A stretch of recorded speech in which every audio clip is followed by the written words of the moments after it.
صهيوني القسام هز هز بن صهيوني القسام هز هدفنا والقضية شعبنا واحد هدفنا والقضية دعوها حرب كل اتجاه الأقصى جناح الأقصى جناح اطلق يا مطر تسلم يمين. Telefonlar güzel ışıklarını havaya kaldıralım. Basın mensupları kardeşlerimize birer görüntü verelim.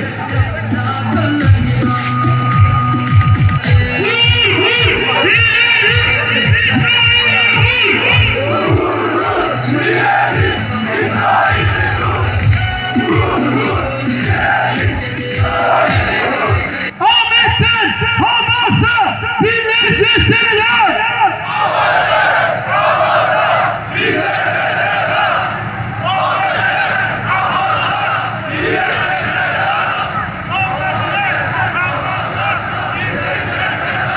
Kanunsuz İsrail, kanunsuz Amerika.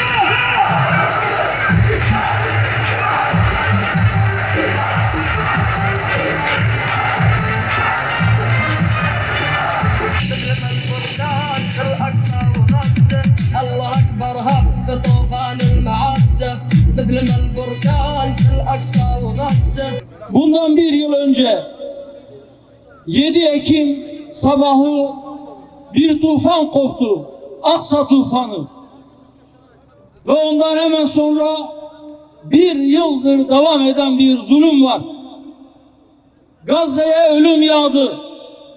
Gazze'ye zulüm yağdı. Gazze'ye bombalar yağdı.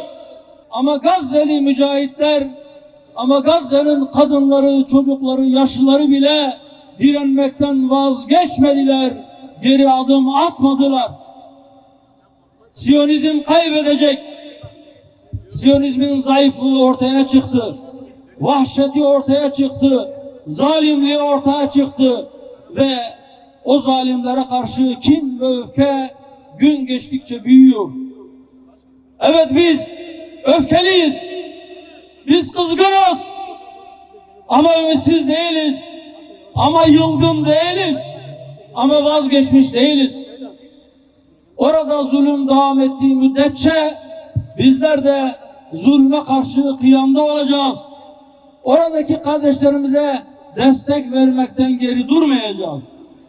Bugün bu desteğini burada sunan bütün kardeşlerimi, hepsini tebrik ediyorum.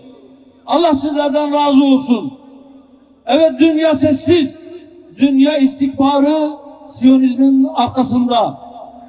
7 Ekim Aksa tufanı bir milat oldu. Yeni bir hat oldu. Bir hendek oldu. Bir tarafında zalim, soykırımcı, işgalci vahşiler ve onların avaneleri. Öbür tarafta zulme karşı direnenler ve onlara destek açıklamasında bulunanlar, onların arkasında, onların yanında saf tutanlar. Evet, 7 Ekim'den sonra herkes safını belli etti.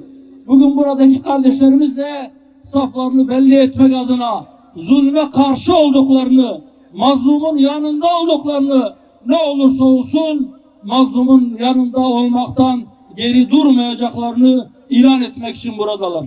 Ben hem bu etkinliğe katılan bütün kardeşlerimi hem de bunu tertipleyen sivil toplum kuruluşlarını tebrik ediyorum. Allah sizlerden razı olsun. Fakat şunu unutmayalım. Gerçekten ilk günlerde, yani bir yıl önce, geçtiğimiz yılın Ekim ayında, Kasım ayında, Aralık ayında ortaya konan tepkiler bir müddet sonra sanki millet alışmaya başladı, yavaş yavaş düşmeye başlamıştı. Bugün bir milat olsun. Bugün bir dönüm noktası olsun. Yine bir 7 Ekim günü ve devamında tepkilerimiz çığ gibi büyüsün. Ta ki zalimler diz çöksün, zulme destek verenler ürksün ve geri adım atsın. Bir gün mutlaka bu zulüm bitecek. Ama bizim nerede durduğumuz hep hatırlanacak. Evet, tarihin bu dönüm noktasında zulme sessiz kalanlar da zulme destek verenlerle birlikte bu utancı bir ömür boyu yaşayacaklar. İnşallah biz nerede durduğumuzu iyi biliyoruz ve biz zulme karşı kıyamda olmaya devam edeceğiz. Kardeşlerim, bir yıldır Gazze bombalanıyordu. Biz o zaman söyledik, zulmü durdurmazsanız bunlar orada durmayacak diye. İşte bugün sıra Lübnan'da, yarın Suriye'de, daha sonra belki Ürdün'de, Irak'ta, İran'da ve burada olacak.